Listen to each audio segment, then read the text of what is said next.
Hello everybody and welcome to some more Pokemon Cascade. Why did I introduce it like that? Anyways, welcome everyone to the Cascade Region Reaction Series. If you're new to this channel, then welcome. But in this series, we react to Loxin's Cascade region, and we basically just give our own 2 cents on the direction he takes it, the designs that he decides to choose, so on and so forth. It's a fun series. Definitely recommend subscribing and all that stuff, just so you're on top of the game. Also, make sure you got the notifications on, because when an Astronaut video goes live, you gotta stop, drop, get your snacks, and enjoy. But anyways, this specific video is a look into the Cascade region. Nobody told me to skip this video, so I'm gonna watch it. Now, this could have spoilers in it. It definitely could, but we're gonna take a risk. If there is spoilers, it really isn't that big of a deal. I prefer to skip them, so I am going to skip the plot video, but nah, we'll be fine, I think. Let's go watch through this. This is the next video in the series, so I'm definitely interested. Anyways, let's go roll that intro. Let's go see what this episode's about. The record stops. The record stops. We've gone over plenty of them so far, and even went over the gym leaders, the Elite Four, and the origins of the evil organization. And throughout all of these videos, I occasionally said, we'll go over that in the region video, or something along those lines. So that's this. We're going to go over this amazing map that I commissioned this amazing artist to paint up, and cover some of the inspirations for the locations found here. And here's the overall context you'll need for the umpteenth time. The Cascade region is based on the American Pacific Northwest, where I live. If you take Oregon and Washington, overlay them on top of each other, and bring in some bordering elements from Idaho, California, and British Columbia, you get the Cascade region, which gets its name from the real-world Cascade mountain range. Really, you could also just describe this region as if you compressed the Cascade mountain range and all of the land around it into one rectangle. You'd get this region. Also, check this out. It's the beta map that I made with Incarnate in Photoshop. And here's the alpha version that I just drew up really in cool. Photoshop. Fun times. So I guess we'll just cool, start actually. in the starting town and the surrounding area and sort of just go from there. The frog. Toe frog. Super special announcement! Oh. Our next video is extra important. We've been working on a secret fan-requested thing for the last 10 months or so. And the next video is the announcement video for it. So please make sure you're subscribed and check it out when it drops. Yeah, make sure to watch the original starting video town is Shakeland, and subscribe based to him. mainly on Ashland, Oregon. Its name mixes Ashland with the word shaky, as it symbolizes shaky beginnings in the plot and symbolism and all that, and also earthquakes. There's lots of earthquakes. The Pacific Northwest is on the Ring of Fire, so of course, earthquakes. Yeah, okay. Rather than just a tiny town with some houses and the professor's lab, this town has a personality of its own. It's way into stage plays, just like the real Ashland, Oregon, with their plethora of theaters and one of the biggest Shakespeare festivals. So of course you gotta find Spectoy and Opaquespiel here. Directly to the south, you'll find Koya Forest, based on the Koya, that's a cool populated name. by redwood sequoia trees, hence the name. I do like the idea of the starting area being near an endgame area. It gives a feeling of ending a cycle and all. That's why several Pokemon games already do it. Think the original Pokemon League or the Forest in Sword and Shield. The Koya Forest is home to many Pokemon. Cascadian Tropius, Cascadian Abomasnow. Ananots are everywhere when you first visit. Those things are and so this forest nasty. is studied intensely. I'm sorry. I do not like those banana thingies. Yeah, those things. I don't know how I originally felt about them, but they've definitely aged like milk for me. I don't know. Something about them doesn't sit right. I do like the starters though, man. Oh, it feels like it was just yesterday. Oh, time really be flying, huh, guys? It feels like it was just yesterday that we reacted to the first episode of Cascade and saw these starters. Man, if you're new to the channel, by the way, and you haven't seen that video, you should still watch it. But has your opinion changed on what starters that you want? Like, do you still want the same starter that you originally wanted when you started the series? For me, that's a fact. I am sticking to my thing, dude. I love, what is it, Bub World? Something like that, yo. This thingy in the middle. Yeah, I love him. by Professor Fur, the professor who lives in the starting town. Been like and years who since we've studies seen the him. strange seasonal effects the region is known for. Those effects being that each quadrant of the region is experiencing its own season with the migration of the box legendaries. However, this particular forest is special in that it seems to always be locked in autumn. And yet, the plants are still somehow able to survive. And long enough to grow into the largest trees on Earth even. The big road just beside these woods and the starting town is based on I-5, the main interstate freeway in the Pacific Northwest. Okay. And on the other side, there are several beaches down the cliff sides, notable ones Wait. being based on... Is that a Kaskade and Obama Snow? I don't remember that one. Tidal Beach I don't remember and that Agate one. Beach. The river flowing through the starter town is based on the Willamette River, and as you travel through a little wooded area, you get to a much bigger river. Ooh, what is that? Wait, we've seen that before, haven't we? Bro, listen, my memory is terrible. I know people be getting upset. They're like, yo, we saw this like 3 episodes ago. What is this little fish thing? Like right here in the freaking river. Yo, the water mono gonna be crazy, y'all. The water mono is This gonna one be based on crazy. the Columbia River, which is the river that acts as most of the Oregon-Washington border. It passes right on the edge of Portland, but in this case, it's passing right over the edge of Chapanook City, which is based mainly on Salem, Oregon, the capital.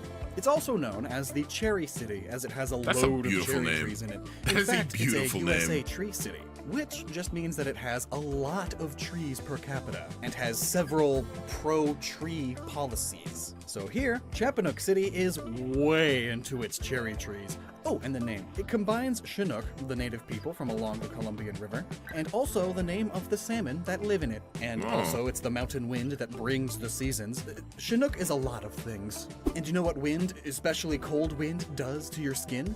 It Makes you cold. chaps it in Yeah. patches. You ever go through a rough patch in your life? Maybe even caused by your friends? Your chaps? Good old mateys. Is that stupid? Yes. No? Yes. Good. Well, Oh. Salem's population has exploded in the last few decades as lots of people are moving in to commute up to Portland. And that's a big part of Chapanook City. The I-5 bridge is currently under construction as they are expanding it. A lot of the city is expanding, actually. The gym is under construction too, hence the gym leader. But not only are people moving here from everywhere, but also from Port Alky, which is the Portland, Seattle, Vancouver equivalent. It's all three combined. But Port Alky is getting too expensive to live in. Again, reflecting a real-world issue. And I've said in previous videos that immigration and emigration of people moving on places, changing the world and all that, it's a big theme of this game overall. And this is the first mention of it. Talking to people around town is what gets all this info across. And this is also where you would first directly interact with Amazol, the supposed evil organization. Man, we need to get a petition signed up just for this only grunt. I know all the grunts look the same, but this specific grunt, I don't know, bruh. This sucker needs a Snickers. Like, he needs some energy. We need to hook him up with a Snickers. We need to get him like a 5-star hotel. I'm talking a Tempur-Pedic bed, at least 8 hours of sleep. We need to get him like new clothes. I know those clothes stink, bruh. They smell like sweat. I can smell them through the screen. We need to get you a new set of clothes, get you a fire fit, you know what I'm saying? Get you a Snickers bar, you know? We're here for you, random Amazol grunt number 654. I just wanted you to know that, all right, bro? I can tell you're in a rough patch in life. I can really tell, you know. But, you know, here out here in the Astron channel, we're out here for you. The other grunts, don't screw you. We don't care about you. Their delivery infrastructure is everywhere, and new Amazol shops, and warehouses, and living houses are all being built. And with all that This music is construction, fire, by the I way. guess you gotta go the other way. So here's the first That's bumming my wild head. area. Now, if this dream What is concept that? were to come in What is that? What is that at the bottom? Wait, let me. Oh no, my cursor is on. Y'all see this? What is this? This dude look funky. I don't honestly like some of these recent forms. They've been very interesting. there would of course be a lot more detail. Oh wait, have we seen this? Skunky, It's Stunky. Yeah, have we seen this yet, bro? There's so many damn Cascade Pokemon. There was actually a comment that brought up like a very valid point, actually, saying that since Cascade is, a region with a lot of immigration and stuff, as Loxon literally just said, that a lot of Pokemon migrate to this area. So obviously there will be a lot of variants. And as much as I do see your point, and I fully agree, honestly, I think that's a very valid point to stand on for this. I still think there's too many damn forms. That's just my own personal opinion as a Pokemon player. Sure, it makes sense plot-wise and region-wise, but I don't know. I always love to see Pokemon created from the base, then the majority be in variants. I definitely can see where you're coming from, though. That's a very valid point, and it's definitely not a deal breaker for me at any means. I think some people thought that I was like not liking Kaskade because there's a lot of variants. No, I just want to see Loxton's more ideas on Loxton's Fakemon ideas, right? That's literally it. Anyways, let's continue. Detail in the wild area. More landmarks and interesting bits here and there, but for the sake of so this, cool, though. I just wanted like a bunch of trees. It's a forest-based wild area. Some parts denser than others. There would probably be some streams and dens That's and so cute. foggy Chill us out. passageways and rocks and stuff, but Dietz Schmeets. And of course, this whole wild area is based on the forested areas in Oregon to the west of the Cascade Mountain So is this going to range. be a massive wild area? I don't actually know how the fan game is going along. I don't know how they're adapting it, but that's interesting. And there is also, of course, a little haunted mansion cabin thing all alone in the woods. Gotta have that. Oregon has a ton of these as tourist That dog is so cool, man. It's been a minute since I saw you, dude. Ooh. Likely because of all of the theater nerds who go to Ashland University. There would also likely be an entrance here to the Center Mountain area around here, though closed off at first. And there'd also be an entrance to a dungeony area based on Silver Falls, which again are gorgeous. And this here, it's Crater Lake, with its Wizard Island in the middle. In this case, we put a literal Wizard's Tower on the island. And That's also sick. in Cascade, they call I like these the that. Solo Falls, which means... Yo, actually, we should get a fan game that's like magic centered. You know what I'm saying? Like we got like Pokemon, like spell-based Pokemon, like like Harry Potter, they got like the groups and stuff. Like y'all got like the whole Hogwarts system. Yo, don't tell me that won't be heat. Hold on. That could be cool actually. Or maybe it doesn't even have to be magic based, but like a school based system where you try to get to the top of the school. Why am I mentioning this right now? I'm sorry. It just hit me. All around. I had to record it for evidence. Later down the line, maybe I make a fan region. Hey, I got this idea right now. Who knows? These falls, you can find magically inspired Pokemon like Hatterene, Yanmage, Blue Mage, and But then, right here, there's a teeny tiny town, Solo Town. You ever Solo find Town. yourself just meandering or wandering through life? Maybe you gotta go and do some soul searching on your own, solo. It'll do you some good. And a camping trip may be a great way to do that. That's what a Alright. lot of the folks in this area talk about. The majority of them are visitors. At any given time, there are significantly more campers than locals. They're trying to get away from all of the hustle and bustle of the city, That's which fair. is incredibly common. The Pacific Northwest is a camping hotspot, a camping paradise even. So realistically, this town really is just a small hub with lots of tents and cabins all over, but it has a gym run by a park ranger who, along with plenty of the campers, talk about the creepy, spiritually negative part of the I feel like woods, she'd offer me as snickerdoodles. well as the positively spiritual powered mountain right across the river. Spectral Mountain, a mountain teeming with Spectral spiritual Mountain. energy. Perfect for being introspective and doing some soul searching. There are infinity Nah, I'll energized be honest. An area like this, I'm just gonna say it. I'm gonna be honest. There's a lot of missed potential for an area like this. This is such a fire designed like mountain range. Yeah, you could have made some much cooler crystal Pokemon. Damn. Maybe even like this area could be like a post game for Diancie. I could see something like that. This is so cool. I love the way this place looks. crystals all over and inside of it, which is what gives it its power. And some say that they see spectral beings floating around it from a distance, but nothing has been confirmed. This mountain is based on Mount Shasta, a truly beautiful mountain in Northern California that I grew up right next to. And let that's me cool. tell you, people believe some crazy things about this mountain, including that the crystals found inside of its crystal caverns are magical, and that the mountain contains a portal to a higher plane of existence, and aliens come here through it. It's been described as a center of mystical, paranormal, and metaphysical activity like no other in America. Ah. The mountain was worshipped for millennia by the Wintu, Hopi, and others, and today it's believed to be one of the world's few power spots. A power spot being a place where spiritual vortexes come down to heal the Earth's soul. That is People cool. from all over the world come here on the equinox. See what I mean? Like, there's so much potential for a spot like during this. eclipses for it, hoping to travel through the portal just as the Lemurians, a pre-Atlantean civilization, did so long ago.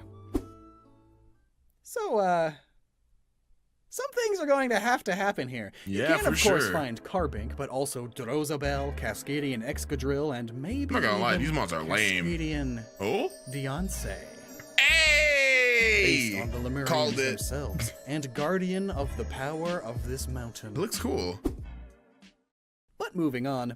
through the mountain, you reach Wild Area 2. Same deal as the last one. If this were a real actual game, we'd put a lot more details here. But this is all just to get the idea across. It's a dirty desert, with a sandy desert Dirty on Dan. top, both to represent the dirty, rocky eastern deserts east of the Cascade Mountain Range, as well as the dunes that are found in various places scattered around the Pacific Northwest. And this area is where a lot of the, nuts live. Huh? Bunker boys Oh, and all. So I of see. course the Quailstion line is found here, as is Desiree. And down here in the corner there is a history museum where you can learn of the ancient people and Pokemon. I'm gonna jump down that And hole. it's in front of a great big hole in the ground, I will which jump down happens it. to be a geyser. There are a lot of geysers Oh. in this part of the world. Oregon has one of the few continually blowing ones. No, maybe it wouldn't be such a great idea to jump down there after all.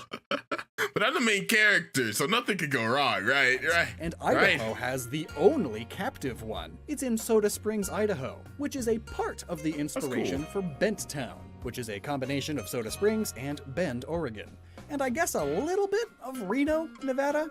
There's a casino here, but I suppose there are also casinos in Oregon too. True. Well, there's also a big fountain, which features bubbly water. It's the reason Soda Springs, Idaho is called Soda Springs. This town is very old, and a lot of people recently left, heading for Port Alky, Chapanook, and abroad. There's not much left for them here in the desert, especially Fair not enough. jobs. But thankfully, the gym leader slash casino owner slash mayor slash entrepreneur struck a deal with Amazol, and now there's more jobs. Amazol warehouses and factories. They You do not produce deserve a lot that of name. glass. And sure, he may not like working for them, but sometimes you do have to bend your morals a bit, or get bent yourself.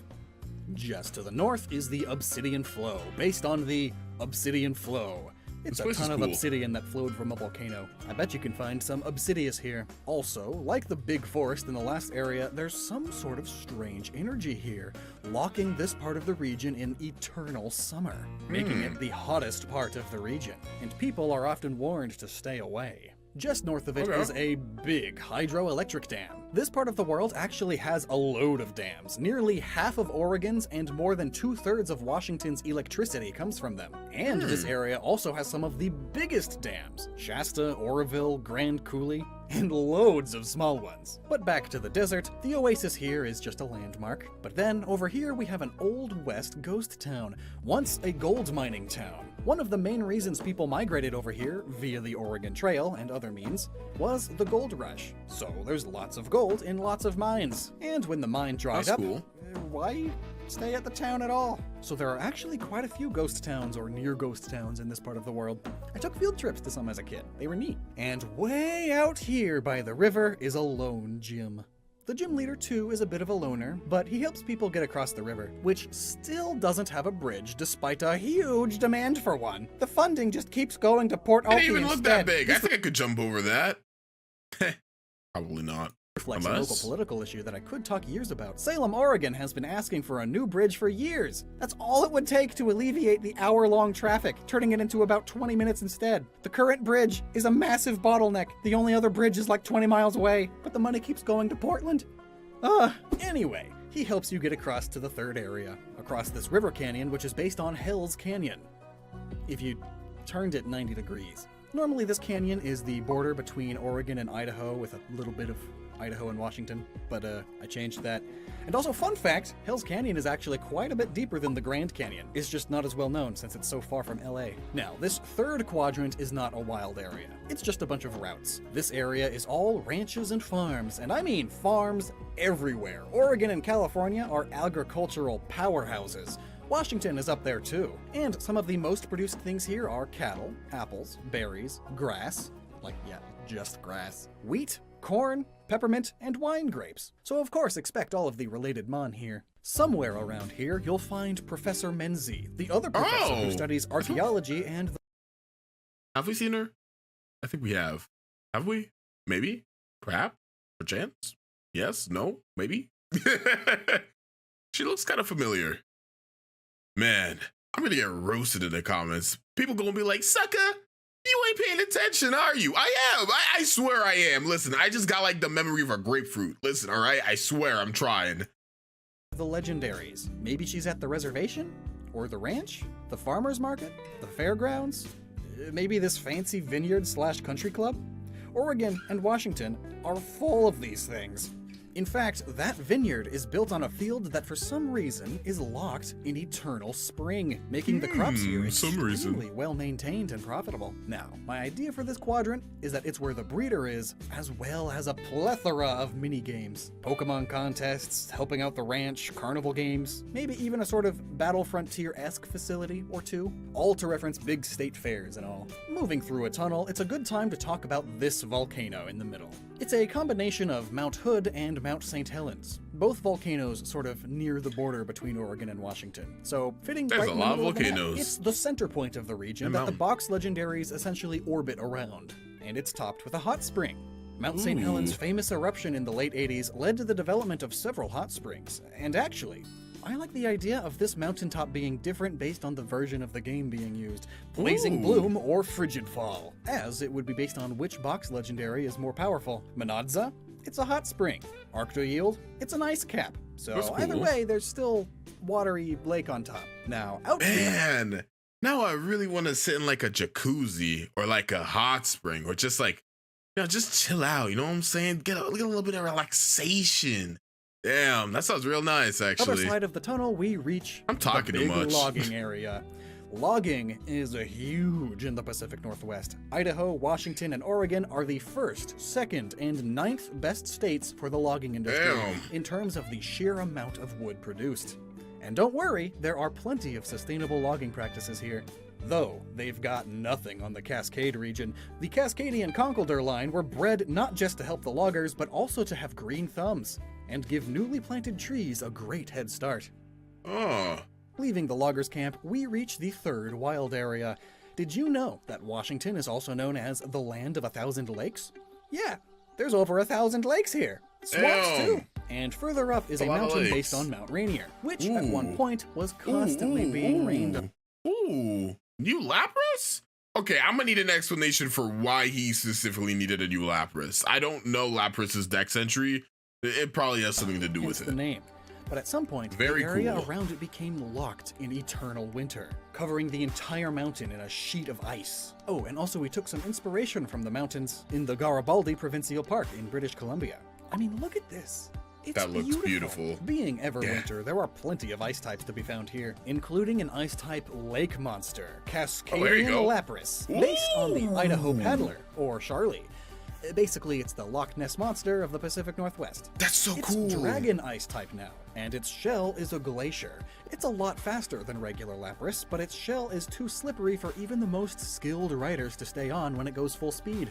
Well, crossing the I-5 highway, which now has a finished bridge down here so you can backtrack easier, we enter the big city, Port Alky, a city that combines elements from the 3 major cities of the Pacific Northwest, Portland, Seattle, and Vancouver, Canada. The name comes from Portland, obviously, and Alky was the name of the land Seattle was built on before it was called Seattle. But today, Alky Beach still remains the westernmost part of Seattle, and Alky is also the unofficial motto of Washington. It's a Chinookan word meaning by and by, which has evolved to mean into the future. quite fitting of a final destination, especially one that is so technologically advanced compared to the rest of the region. You enter in the south, a much older part of the city. Brick buildings, small businesses, and apartments mostly. Sewers, alleyways, and parks are some of the places you can catch wild Pokemon, like Kunsu, and Cascadian Raticate, Jinx, and Ecroach. And like with Lapras, let's make this video the video where we go into Cascadian Jinx. Did you know that Portland has the highest strip club to population ratio? Fellas, close your ears! Even more than Las Vegas. So of course also expect Lopunnies found here, but you can't exactly have a literal pole-dancing stripper Pokemon though, right? So how about the next best thing? A fighting Psychic-type Bojutsu fighter. She uses her staff that is manifested out of psychic energy and fighting spirit to freely spin herself around, attacking all opponents at once. There's definitely a signature move there. Something like Sultry Spin. It hits all opponents and has a chance to cause infatuation. Yeah. Back to the city, this neon Vulcan... Wait, hold on! Yo, Loxy actually made Jinx really cool. Port Alky sign is of course a reference to the iconic Welcome to Portland sign. And on the other side, there are loads of ports. I mean, they're called Portland and Seattle for a reason. Major import and export hubs. Vancouver too. And this is also why Port Alky has loads of canals built into it. All three of these cities are surprisingly inland for being so big on ocean commerce. Ships have to go through bays and rivers to reach the actual ports, and there are plenty of riverways in the cities as well. Also, one thing that strikes me as awesome about Seattle is their major roadway system. They've got like 3 tiers of roads throughout all of downtown. Ground level, a bunch of bridges hung above ground, and also dug down into canals. The city is like 3 stories. There's loads of bridges that go over the highways, but those bridges are just at ground level flat, because the highways are down in a canal. It's way cool, and I decided to reflect that with some actual canals here. And we can also give Port Alky some boat-based travel inside the city, sort of like Venice. But anyway, right here I've always wanted to go there. Gym. Kind of old and run down. It's an arcade and fun center too. It keeps a lot of the otherwise delinquents busy. And going through the rest of the city, we see plenty of big buildings. Mainly generic corporate headquarters and offices, but some of these are important, like a Pokemon University, based on Portland University. Up here we have a building inspired by Nintendo of America's headquarters, where I'm sure the iconic in-game game developers would be. This one is based on Microsoft headquarters, where we'll see a return of Bill for sure, the computer guy that we met in Kanto. And here we see a mysterious-looking building. And this, of course, is based on Amazon HQ and the Amazon spheres they have out front. This, of course, being the headquarters of Amazol in Cascade. If you didn't make that connection yet, Amazol is Amazon. Get it? But it's not just Amazon. Really, it's if Amazon... No way. I'm actually gonna say, like, Tom Bezel is Jeff Bezos. I don't think I could handle that. Apple, Facebook, and Google were all one company. Scary, right? These Amazon spheres are functionally a sort of garden greenhouse park. And in the case of Amazol, they are using it as a weather research lab of their own, documenting the effects of seasonal changes on crops and other such plants. They needed a large enough space that's isolated from the monthly seasonal changes each part of the region gets. So a high-tech greenhouse was basically required. No one really knows exactly why they are looking into such things though, but it's pretty obvious profit is involved. Well, right next to that is the Neo 8th Pokemon Gym. I say Neo because this is the current 8th Pokemon Gym, but it's being shut down in favor of this new, more advanced gym right next to Amazol HQ. You'll still find the 8th gym leader at the old gym, but he says he's not allowed to battle there anymore, and reluctantly goes to the new one to battle you. It just feels so corporate, man. Speaking of corporate, Amazol tech is everywhere in this city. They have eyes and ears all over the place, delivery drones constantly flying through the air. They've essentially taken over the city, Bringing convenience and safety to everyone. Have an amazing life. Then, of course, there is the most iconic part of any of these cities' cityscapes. Seattle's Space Needle. In Port Alky, its size is even more exaggerated, as here it's got the whole Pokemon League battle arena up on top. And the whole thing, of course, was built by Amazol. There were plenty of questions as to why it was shaped this way, but Amazol wasn't really able to give an answer other than, these aesthetics just happen to be Tom Bezel's favorite. Perhaps there's a mystery to solve there. Well, let's zoom out. Looking at the whole thing, there are definitely some changes I would make if this were ever to become a game or a mini-series of sorts. Firstly, I'd make the wild areas more populated with interesting things, especially the desert one.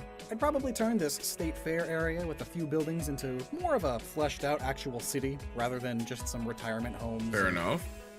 Houses just out in the wilderness. But the Pacific Northwest is filled with nothing towns. Cities only 15 miles apart from each other, and each one has a population of like 10. That's what this whole area was trying to get across. But yeah, I'd for sure find a few more landmarks and city things for the eastern quadrants. They're kind of comparatively barren, but that is kind of also how eastern Oregon and Washington are. But what are your thoughts? What are your ideas? What are some other iconic Oregon and Washington things I missed? This Let music me kept know me up, down yo. below, and please remember to check out our next video. It's extra Don't forget. special. Wait And for it. until next time, never stop using your noggin. He said the thing. Well, everyone, that was a look into the Kaskade region. Now we've gotten a little bit more depth into the region. That was not spoilery at all, thankfully. I gotta say, now after looking more into the region, I love it even more. Honestly, he's done a great job. This was a very interesting topic to go for a Pokemon region. Typically, a lot of fan regions, they like to go for really cool things with maybe edgy accents here and there, really cool, interesting, and like, omega detailed characters that look super edgy and cool. And honestly, that's the kind of stuff I love. But it's really nice getting a breath of fresh air and something very different. That's why I love the Kaskade region so much, and I'm pretty sure that's why a lot of you do as well. But anyways, if you want to see more Kaskade or just me doing other reactions, other discussion videos and stuff around that nature, don't forget to show your boy some support. If you're interested in playthroughs and fan games and ROM hacks, check out my new second channel. However, we are going to still be doing Brilliant Diamond, Shining Pearl on this channel. But anyways, I'll see you guys next time. And don't forget to be safe. I'm not going to tell you to stop using your noggin because I'm stupid myself. Okay, bye guys.